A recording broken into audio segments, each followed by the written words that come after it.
Bueno, hoy vamos a meternos de lleno en una idea que, a ver, parece sencilla pero que en realidad lo cambia todo. La diferencia, que es abismal, entre ver el mundo a ras de suelo y verlo desde el cielo. Mm, Y para explorarla, tenemos un material de partida muy curioso, un cuento que se llama Águila aprendió a volar más alto que las nubes. La idea es esa, desgranar la metáfora de su protagonista, que es un aguilucho, Santi, que hace un viaje por 7 alturas para conseguir lo que llaman la vista de águila. claro, una forma de ver que supuestamente te da una claridad brutal. Claro, y es que lo interesante es precisamente eso, ¿no? ¿Desde dónde parte él? Santi arranca con la vista de polluelo. La más básica. Exacto, y es justo lo que parece. Una visión diminuta, completamente limitada al nido. Solo ve las ramitas, las plumas, vamos, lo que tiene justo delante, cero perspectiva. Ninguna. Y claro, todo el lío de la historia arranca ahí. Santi está como atrapado en el nido y siente esa necesidad, esa urgencia de volar más alto, porque intuye que solo subiendo podrá entender qué está pasando de verdad. Es esa idea de que elevarse físicamente es en realidad elevar tu entendimiento. Pues vamos a seguirle en ese viaje, porque el primer paso ya es muy revelador. Es la segunda altura, que el cuento llama la vista de las ramas. Sí. Santi no hace un vuelo épico ni nada de eso, ¿eh? Solo salta y se queda flotando pues a 3 metros del nido. Poquísimo. Pero con ese pequeño gesto, por primera vez, ve su propia casa desde fuera. Y se da cuenta de cosas tan básicas como que su nido es redondo, o que hay huevos que no sabía que estaban ahí. Es que eso es potentísimo. Es el primer paso para la autoevaluación. Con solo alejarte 1 milímetro de tu rutina, de tu nido, empiezas a ver patrones en tu propia vida que eran invisibles. Totalmente. Es como cuando te vas de vacaciones una semana y al volver dices, «Madre mía, ¿pero por qué hago esto todos los días?» Sí, sí. Pero claro, en cuanto se eleva, aparece el primer saboteador. El cuento lo llama el anzuelo a evitar. Las voces de los ratones de tierra que desde abajo le gritan que vuelva, que se quede en lo seguro. La voz del miedo, ¿no? El «no cambies nada, que aquí se está calientito». Me suena bastante, la verdad. Hmm, Pero bueno, Santi no les hace caso y sube un poquito más, a la tercera altura, por encima de la copa de su árbol. Y aquí la perspectiva ya no es sobre sí mismo, sino sobre su entorno, la vista del bosque cercano. exacto. Y desde ahí ve a su comunidad. El nido de los búhos, el río, los caminos que conectan todo. Y el cuento pone un ejemplo que es genial. A ver, Ve a unos zorros peleándose a muerte por un trozo de comida. Pero desde arriba, Santi ve que el bosque está lleno de comida por todas partes. Ellos, enfrascados en su conflicto, son incapaces de verlo. me recuerda a las típicas discusiones de oficina por un tema trivial, ¿sabes? Todo el mundo está enfrascado en quién tiene razón y si dieran un paso atrás, Claro. un metro hacia arriba verían que el objetivo común es otro y que hay 10 soluciones que nadie está viendo por pura cabezonería. Esa es exactamente la lección de esta altura. El cuento lo resume en, ¿ves que los problemas que parecen gigantescos desde abajo, desde aquí son pequeños? ¿Ves soluciones que los que están en el suelo no pueden ver? Ujú. Ya no es solo conciencia sobre ti mismo, es conciencia social. Entender que muchos conflictos nacen simplemente de una falta de perspectiva. Claro. Pero claro, el mundo no acaba en los límites de tu pueblo o de tu barrio. Exacto. Y me imagino que ese es el siguiente gran salto, ¿no? El momento en que te das cuenta de que tu bosque entero, lo que tú creías que era el universo, es solo una pieza en un tablero mucho más grande. Ahí está. La cuarta altura. Sobre el bosque queda la vista del valle. Santi vuela por encima de su bosque y el shock es total. Claro, descubre que su hogar es una pequeña mancha verde en un valle inmenso, con otros bosques, montañas, un desierto, el mar. Pero lo más bestia que descubre es algo que el cuento llama la niebla de la confusión. ¿Una niebla de la confusión? Sí, una neblina gris que cubre por completo un bosque vecino. Y sus habitantes viven convencidos de que esa niebla es todo lo que existe. No saben que hay sol por encima. Vale. Aquí la cosa se pone seria. Dejamos de hablar de problemas personales o de barrio y empezamos a hablar de sistemas. Exacta. La lección que saca es, los problemas de tu bosque pueden venir de algo que está pasando en las montañas. Ya no vale con mirar a tu alrededor, tienes que entender las fuerzas externas. Ujú. Y aquí aparece otro anzuelo, el de los lobos, que le dicen, tu bosque es el mundo, promoviendo ese enfoque hiperlocal. Es una metáfora muy potente de las burbujas informativas o ideológicas, ¿no?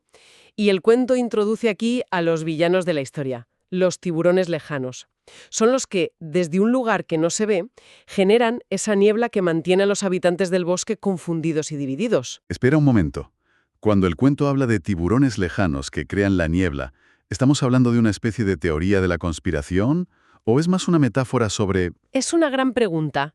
sobre cómo funcionan, por ejemplo, los mercados globales, los algoritmos de redes sociales o las grandes corporaciones, fuerzas que moldean nuestra vida sin que las veamos directamente? A ver, el texto lo deja intencionadamente ambiguo, pero se inclina mucho más hacia lo segundo. No habla de un comité secreto de villanos. Vale. Habla más de sistemas de incentivos. Un tiburón podría ser un algoritmo diseñado para maximizar la indignación porque eso genera más clics, creando una niebla de enfado y polarización en un bosque sin que el algoritmo tenga una mala intención per se. Claro, simplemente cumple su función. Eso es. El problema es sistémico, no personal. Entendido. O sea, que la cuarta altura te permite ver el software que corre por debajo de tu realidad. Y justo cuando crees que ya has alcanzado la máxima perspectiva, el cuento sube la apuesta de una forma que no me esperaba. Sí. El abuelo de Santi lo lleva a las nubes y la escala se vuelve regional. Sí, entramos en la quinta altura, en las nubes, la vista de la región. Vuelan juntos y desde allí arriba Santi no ve un valle, ve 5 valles. 5. Y en cada uno una niebla gris idéntica, y todas parecen salir del mismo punto oscuro en el horizonte. Y aquí es donde la cosa se vuelve todavía más profunda, porque su abuelo, Iam, le añade la dimensión del tiempo. Esto es clave. El abuelo le dice que él vio esa misma niebla hace 50 años, y su propio abuelo, el bisabuelo de Santi, la vio hace 100. Claro. La maquinaria que crea el problema no es nueva. Exacto. La lección de esta altura es sobre ver patrones en el espacio y en el tiempo. Te das cuenta de que el problema de tu valle no es único, ni siquiera es nuevo. Ujú. Es un patrón que se repite. Dejas de sentirte una víctima especial de tus circunstancias y empiezas a ver la historia con mayúsculas. Te ayuda a entender que muchas de las crisis que vivimos hoy como si fueran el fin del mundo Sí. son en realidad ecos de crisis pasadas, con otros actores y otra tecnología, pero con la misma dinámica de fondo. Es un cambio de perspectiva brutal. Pasas de ¿por qué me pasa esto a mí? A ¿cuál es el patrón que se está repitiendo aquí? Y supongo que el viaje no acaba ahí. Si ya vemos sistemas y patrones históricos, ¿qué queda? Queda ir más allá. Mucho más allá. La sexta altura. Sobre las montañas es la vista del mundo. La vista del mundo. Santi vuela tan alto que empieza a ver la curvatura de la Tierra y ve que esas nieblas grises no están solo en sus valles, sino que aparecen por todos los continentes. ¡Wow! Pero, y esto es fundamental, también ve otra cosa. Miles de luces doradas. Luces doradas. Sí, son otras familias de águilas en todo el planeta que también están volando alto. O sea, que no están solos. La revelación es, hay más luz que oscuridad. Esto me parece un antídoto directo contra el cinismo y la desesperanza. Totalmente. Desde el suelo, la niebla lo tapa todo y te sientes aislado en tu lucha. Pero si te elevas lo suficiente, ves que hay muchísima gente en todas partes intentando hacer lo mismo que tú, volar por encima de la confusión. Totalmente. El cuento dice que esta visión es el arma contra el anzuelo de los cuervos, que es la voz de la desesperanza, la que te susurra, no sirve de nada, ríndete. Claro, al ver el mapa completo entiendes que la lucha es global, que tienes aliados que ni conoces y que la luz, aunque a veces es más silenciosa, es mucho más extensa que la oscuridad. Y esto nos lleva al último escalón del ascenso, el final del viaje, la séptima altura, el vuelo cósmico, que el cuento describe como un vuelo del alma, no del cuerpo. Suena muy etéreo. Lo es, pero tiene una función muy concreta. Santi cierra los ojos y su conciencia trasciende el planeta. Ve a sus antepasados, ve a sus descendientes, ve toda su línea de vida como parte de un inmenso río de luz dorada. Comprende que todo está interconectado y que cada acto de bondad, cada pequeña decisión por la claridad, crea ondas que se expanden por el universo.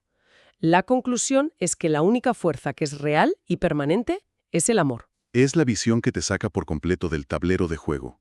Si antes veíamos sistemas y patrones, esto es ver la propia naturaleza de la realidad.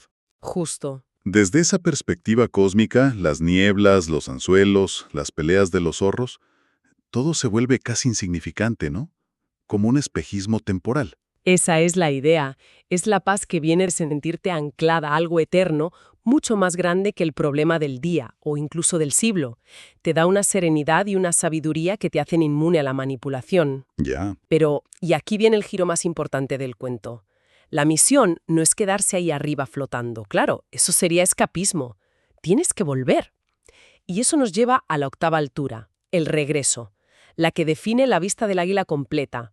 Sí, el cuento lo dice de una forma preciosa. Tener las garras en la tierra pero los ojos en el cielo. Vivir despierto en un mundo que en gran parte está dormido. Y esta visión completa te da, según el texto, 7 habilidades prácticas. Ver las mentiras al instante, no dejarte manipular, ayudar a otros a despertar, mantener la calma en medio del caos. Y todo esto culmina en la batalla final. Pero la familia de Santi no lucha contra la niebla con violencia. No bajan a pelearse con los lobos. Su estrategia es otra. ¿cuál es? Enseñar a los demás animales a elevar la mirada. No les dan las respuestas, les enseñan el método. Ayudan a los zorros a subir a una rama para que vean que hay más comida, ayudan a los habitantes del bosque de la niebla a volar un poco para que vean el sol. Ah, claro.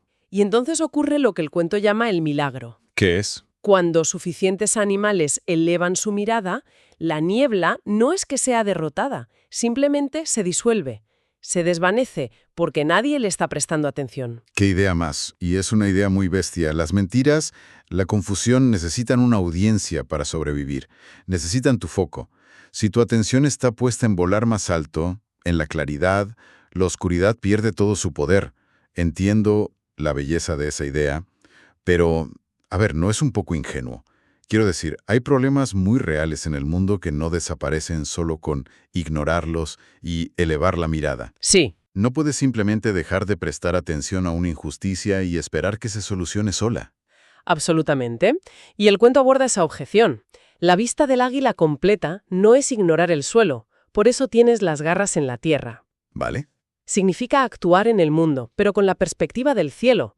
No se trata de no luchar contra la injusticia, sino de hacerlo desde la sabiduría de la sexta altura, sabiendo que no estás sola y que hay más luz, y no desde el pánico y la rabia de la vista de polluelo. Claro. Tus acciones son más estratégicas, más serenas y, en última instancia, más efectivas. Y aquí es donde entra el manual del águila. Así esa parte práctica que mencionaba el cuento. Sí, ofrece consejos adaptados a cada edad sobre cómo cultivar esto en el día a día. Y para los padres, por ejemplo, plantea una paradoja tremenda. Su misión es enseñar a volar alto mientras mantienes el nido seguro. Uf, esa frase es potentísima, pero es un conflicto brutal. ¿Cómo animas a tus hijos a volar alto, a cuestionarlo todo, a correr riesgos, Claro. si al mismo tiempo tu instinto más primario es protegerlos y mantenerlos en el nido seguro? Es una tensión constante. Totalmente.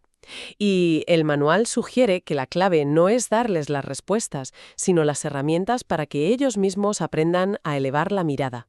No se trata tanto de protegerlos de la niebla, sino de entrenarlos para que sepan volar por encima de ella cuando se la encuentren. Entiendo. Para los adolescentes, por ejemplo, se enfoca en que identifiquen los anzuelos de su generación, la presión de grupo, la validación en redes sociales, los algoritmos diseñados para enganchar, y les da estrategias para ganar perspectiva sobre ellos. O sea que al final todo se resume en una idea central, lo que el cuento llama la ley del águila, que si no recuerdo mal decía algo como: La altura de tu vuelo determina la claridad de tu vista. La claridad de tu vista determina la sabiduría de tus acciones, y la sabiduría de tus acciones determina la calidad de tu vida. es una cadena de causa-efecto muy clara. Sí, para cambiar tu vida, primero tienes que cambiar tus acciones. Para cambiar tus acciones, primero tienes que cambiar tu visión. Y para cambiar tu visión, primero tienes que cambiar tu altitud. La solución nunca está en el mismo nivel donde se creó el problema. Tienes que elevarte. Es un mensaje muy potente. Y nos deja con una reflexión final, que para mí es lo más provocador del cuento. La historia postula que los tiburones, las fuerzas que generan la niebla, no ganan la batalla por la fuerza bruta. No, Ganan manteniendo a las águilas en el suelo, impidiendo que vuelen, Sus armas no son ejércitos, son la distracción constante, el fomento del miedo, el mantenernos ocupados con tareas urgentes pero no importantes y, lo menciona explícitamente, la adicción a las pantallas que nos mantienen mirando hacia abajo. O sea que, según esta fuente, la verdadera batalla no es contra esa niebla externa, que en el fondo es una consecuencia. Exacto. La verdadera batalla es por nuestro derecho a volar alto, por conquistar y defender nuestro tiempo y nuestra atención para poder pensar con claridad. Exacto. Y la pregunta que queda flotando en el aire para cualquiera que escuche esto es bastante directa. ¿Qué elementos en nuestro día a día, en nuestra rutina, actúan como esos ratones de tierra o esos lobos, Claro. que nos impiden a cada persona elevar un poco la mirada y ver con más claridad?